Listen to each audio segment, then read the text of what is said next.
All right, hey everybody, it's October. We want to bring you a few stories. Me and my brother did some stories before on some of the weird occurrences that had occurred to us as kids and adults.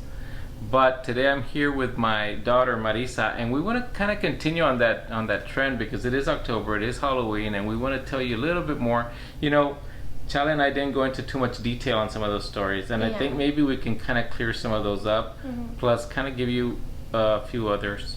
Now, most of these things we're talking about where I grew up. Yeah. And this is where my parents built the house. It was back in 1962. And back then it was just brush there. That was actually the outskirts of the city at that time. And so there was not much going on there. They built the house there. They moved in. My brother, in fact, was born in 1962, so he was the child that's the only house he's ever seen, right? And since then, only family has lived there. If it hasn't been kind of empty at the time, then just some family members have lived there. And if you think back to the 80s, or I think back to the 80s because you weren't around yet, we had our nephew, who was basically my brother. He was with us all the time. He lived there, and you do have a story about that. Well, yeah, my cousin was living with my grandparents at the time, and I think it was just them three, right? Yeah, it was just them so three. it was just them three living in the house. He was in high school, and he brought some friends over, and they were playing with the Ouija board upstairs. So they were playing, and I guess they were asking some questions. Things were being answered, but I think they just kind of thought it was one of them pushing the planchette around, and that it wasn't actually a spirit talking to them. So just kind of like put it away, and they all slept over that night. So the next morning they needed to go somewhere, and they couldn't find their car keys, and they were going to be late.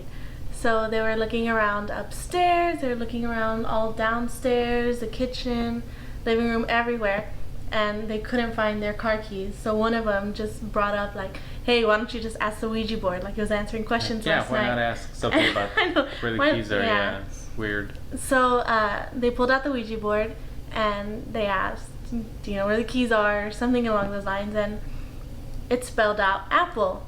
So all his friends were thinking like, what does that even mean? Like, apple, that has nothing to do with this.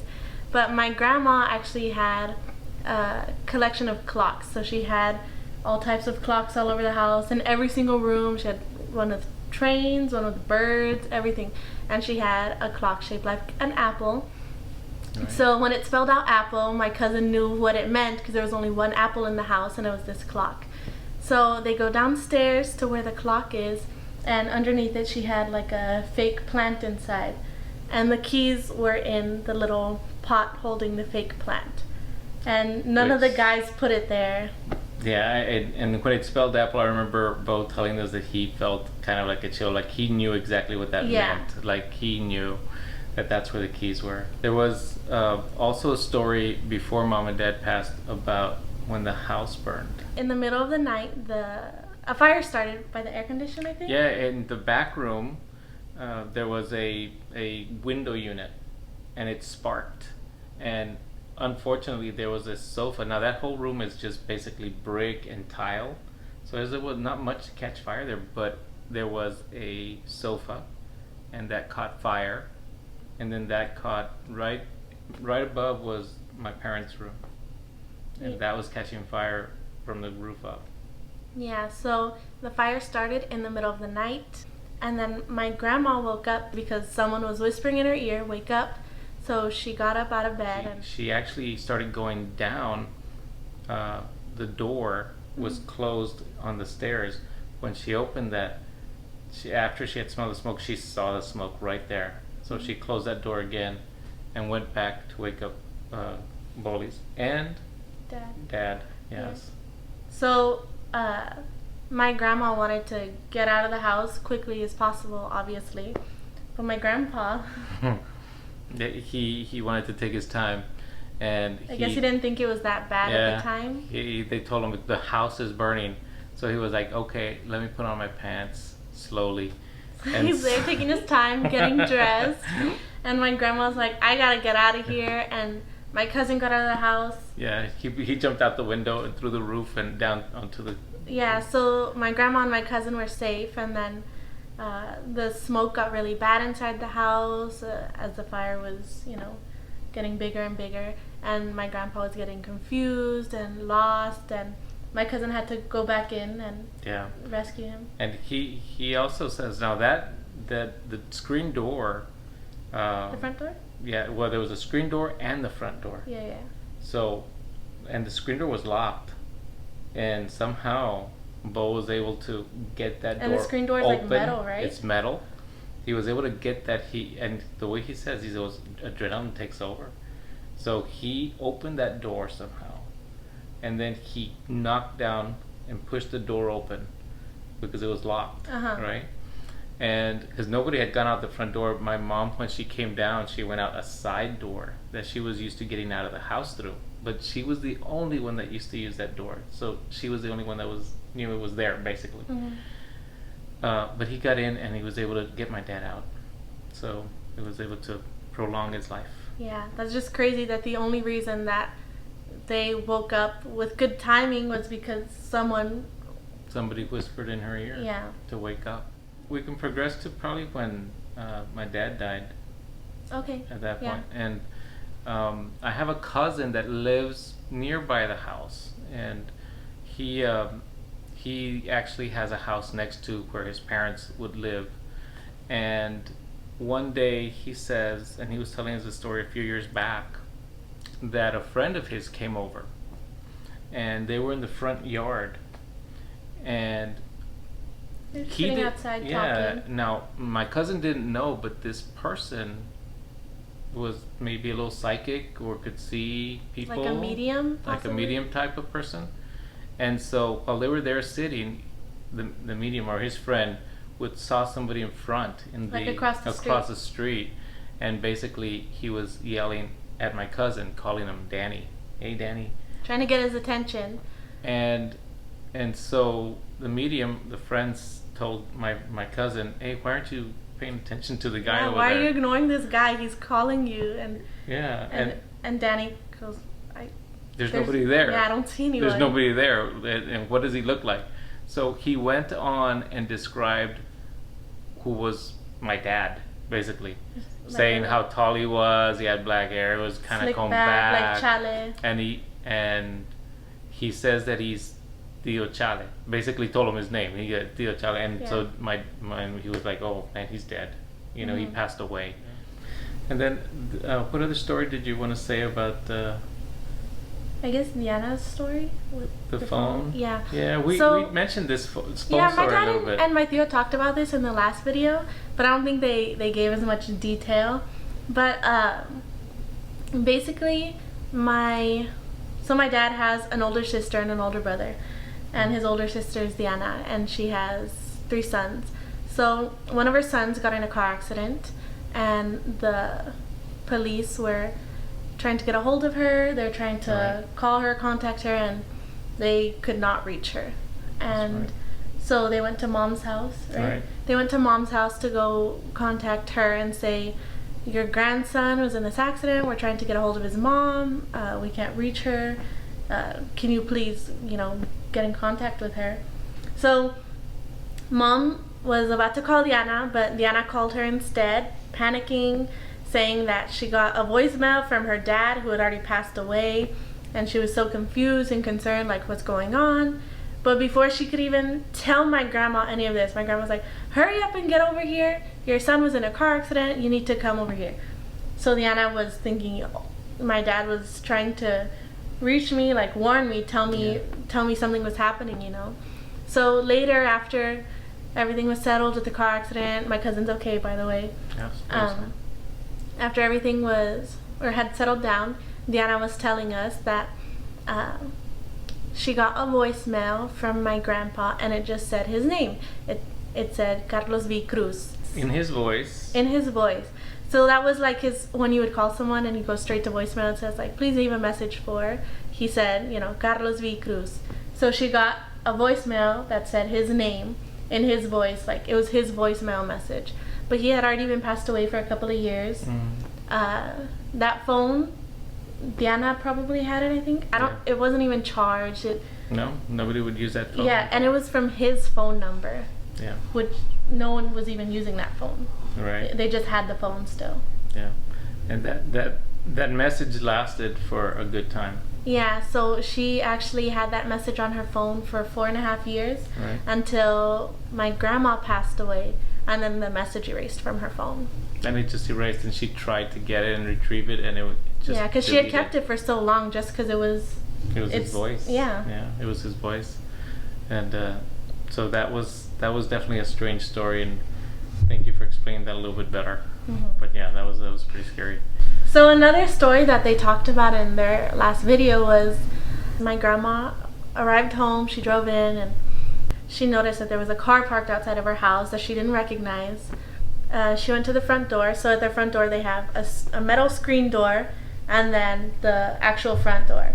And she opened the screen door just fine. And the front door was stuck, like as if something was blocking it. This door never got stuck. It wasn't a heavy door. It wasn't like... No, it was easy to open. It was just go yeah. There was never any problems with it. You don't have to like work hard to open it. You just open it like normally. Yeah. So she was trying to open this door. It was unlocked already, and she couldn't get it open. She was like using her body, pushing, trying to open it, and she could not get it open. So finally, the door budges, and she feels this gust of wind hit her, and she hears my grandpa saying Chela, which was her name. She looks out and she sees that some guys are getting in the car outside, and she goes up to them saying like, what are you looking for? What do you want? Whatever you're looking for, it's not here. You're in the wrong area. And she sends them away. But my grandma was saying that she thinks that they were possibly in her house breaking in, and my grandpa was, blocking the door, protecting her from going in and possibly getting hurt. I think that's true. I think it is true. And later on, Mom came back to me and she goes, I don't know what got into me to go up there and confront them. Yeah. She was like, I have no idea what was going on through my brain. But, okay, so then my mom got sick, and then she was going to pass away. About a month before she was going to pass away, she told me that she saw an apparition. And she saw Jesus, she saw the Virgin Mary, and she saw her grandmother. And they came to her and they told her that it was time for her to go. And she actually told them, give me just a little more time. And when Mom saw me, she said, I told him to give me just about another month or something, like a little more time. And I was like, yeah, that's a good idea. At least a little more time with us. And she was like, yeah, it's a good idea. And basically about a month later is when she passed away. Mm-hmm. Yeah. And another thing, before she passed away, but she was already, pretty sick and getting close to passing away, she was telling us how she would see this older woman in her kitchen, and that this old lady, she's in the corner of the kitchen, and she makes all this ruckus, moving all the pots and pans, like just so loud, moving things around, like angry, just an angry woman, and acting like she owns the place, So my mom would say she did not like to go to that house, to that side of the house, because there was an old lady there, right? Mm-hmm. And as soon as she said that, that brought a chill down my spine, because as a kid, I had a recurring dream of my mom and my brother doing the ironing in the kitchen, which is where they would do it, and I'd be playing there, and the back door was a sliding door. Before we had the back addition, there was no back addition, there was just a sliding door that was there, and I would be playing there, and as I would take all the clothes, this old lady would come in through the sliding door, pick me up, and go throw me at the corner of the house by the fence line. And I would get back up over the fence, I would come back in, and then my brother and my mom would take clothes again, and she'd come right back in, grab me again, and go throw me. And as soon as my mom mentioned that old lady there, that almost brought a tear to my eyes and a chill, because this mean old lady that you would dream about all the time. Exactly, and I would dream about this person, and I was like, it must be the same lady. Oh, scary. After my grandma passed away, she passed away in November. Yeah. Usually at the end of every year, we have one weekend a year where the boys go to a football game out of town and the girls get the house to themselves. So it's boys weekend and girls weekend. Exactly. Yeah, so our girls weekend that year was in December. A month after my grandma passed away, girls weekend was coming to an end already. It was already Sunday. We got to church maybe like 20 minutes early or something. Like we were never that early before. It was pretty empty when we got there, and people were slowly coming in. And I was young. Every time someone would come in, I'd turn around, go look who it was. It was getting closer and closer to mass starting, so people were coming in more and more often. So someone opened the door, and I turned around, and all the pews behind us were empty. But I saw my grandma sitting in a pew, maybe like 3 pews behind us. She was sitting there and she had a book open and she was just looking at it, and she was wearing a black shirt and a gold like little shawl kind of a thing.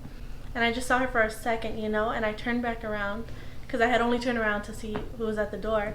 So as soon as I registered what I saw, I turned around quickly and nobody was there. All those pews were completely empty. No one was sitting there.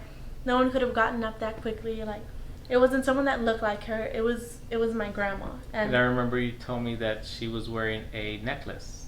Her necklace that she always wears, the gold one. And so we went and took it out, and you go, yep, that's the necklace that she was wearing. Very strange. Very strange.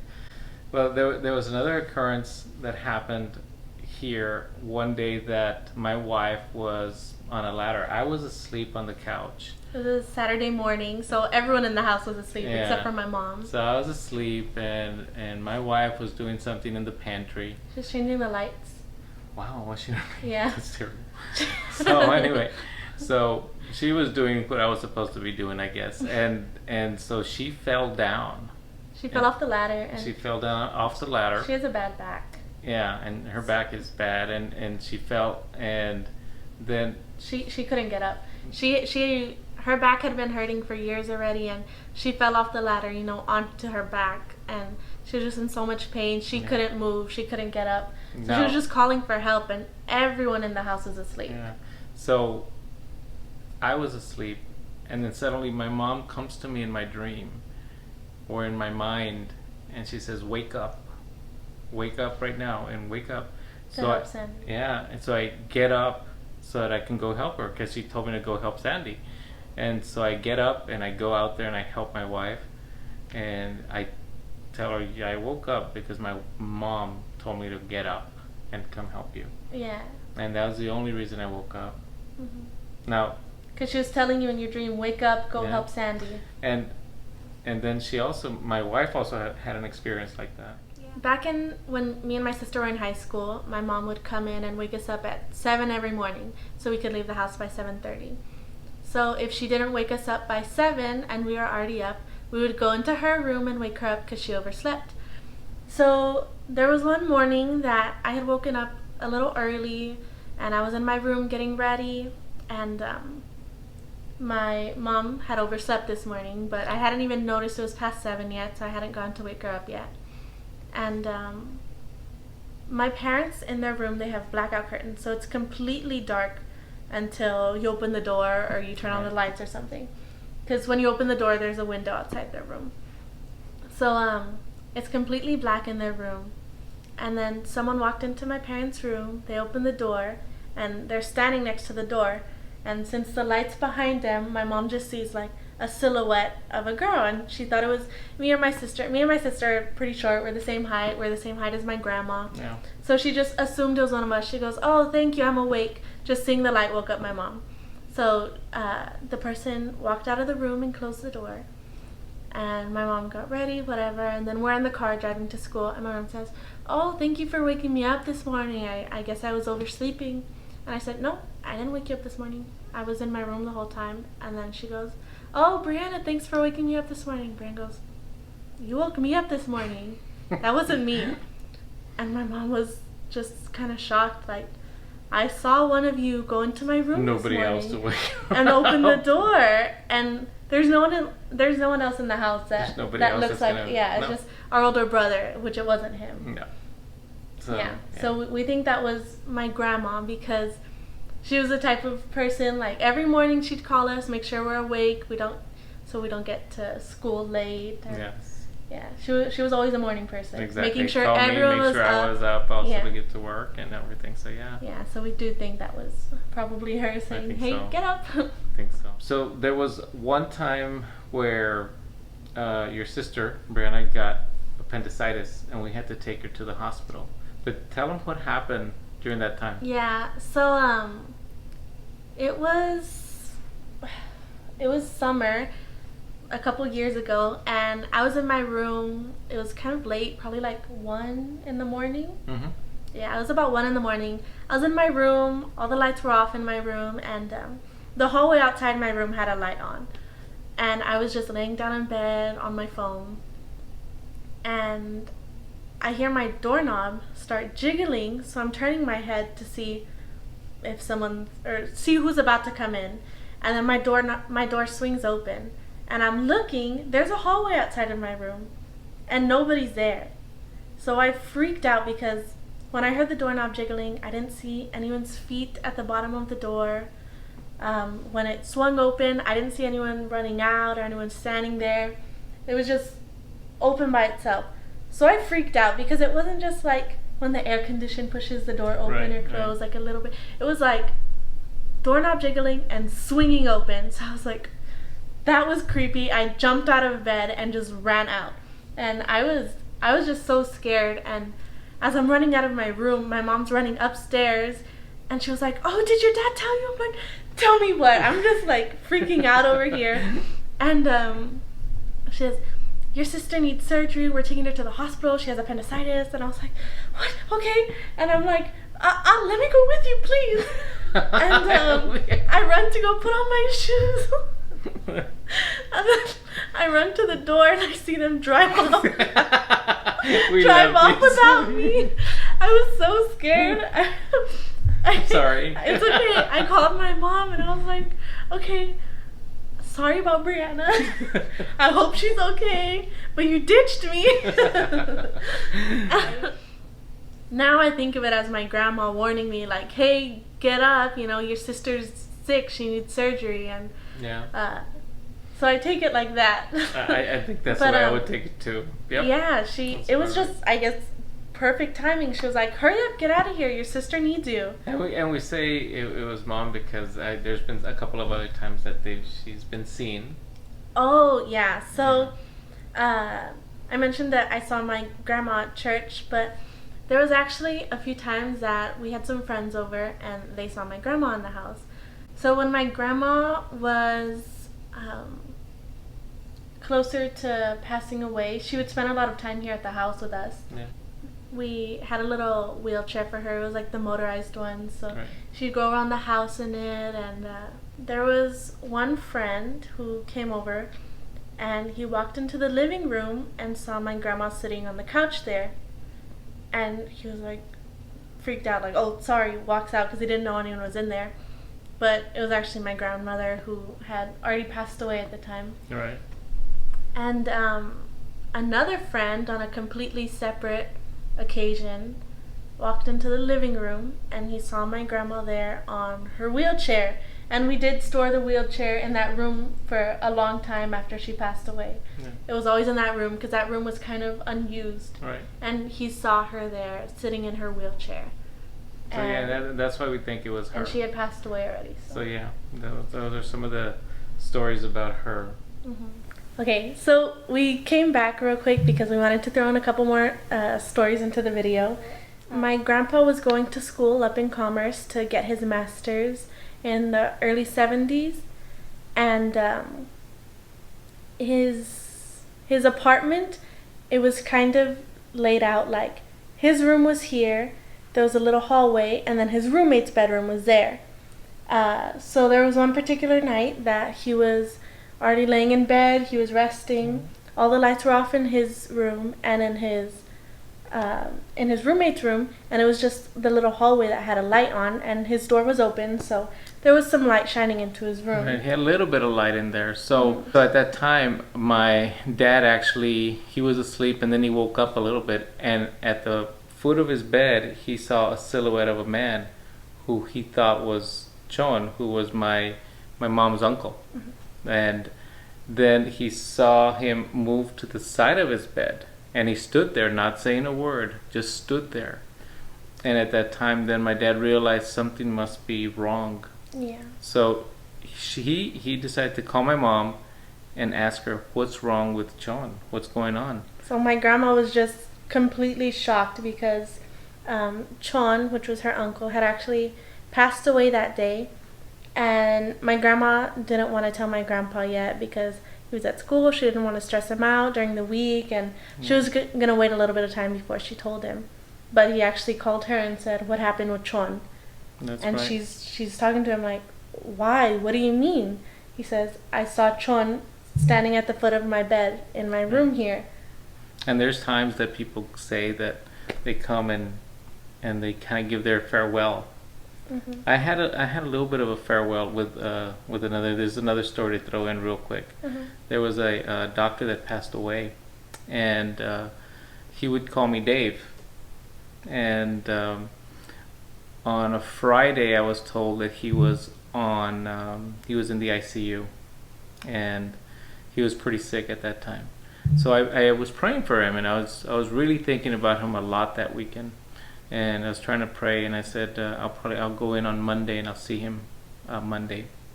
Well, Sunday night I'm watching TV, and I decide, okay, it's time to go to bed. So I turn off the TV, I turn off the light, and as I'm walking back to my bed, I hear from behind me, Dave, Dave, and it was his voice. Mm-hmm. And at that point, I knew that he had passed away. And I was like, oh, so I just kind of prayed, and I said, okay, go, be in peace, go to heaven. And I fell asleep that night. I woke up early the next morning, and I went to the ICU, and I asked to see him, and they said, oh, he passed away last night. And so that was a message that I think was trying to tell me that he was okay. Mm-hmm. And that was a pretty cool message that I got there. I And hadn't that told that many kinda- people. Yeah. That kind of reminds me of that other story that Mom would tell us from her school. Oh, yeah. She said that my grandma was a teacher for 45 years, and she was working at an elementary school, and she said that there was one day this janitor came in, and he was dressed up in a suit, and he looked very nice. Everyone just complimented him, told him how good he looked, and it turned out that he actually had passed away, and that day was his funeral, and he was actually wearing that suit to his funeral. I And guess that was kind the of his teachers- farewell to Yeah, the to teachers school. were surprised when they went to the funeral, to the rosary, and they saw him dressed in that same suit, which was a little odd, a little strange. Mm-hmm. But he went to go say his farewells also. Yeah. Wow. Well, those are some ghost stories and some Yeah. supernatural things that happened to us and to people around us. Yeah, we have plenty more that we could probably tell at another time, And but we will. I think that's a lot for now. That is tons enough. Yeah, that's more than enough. And this is a great time to get Halloween time. Mm-hmm. Happy Halloween, everybody.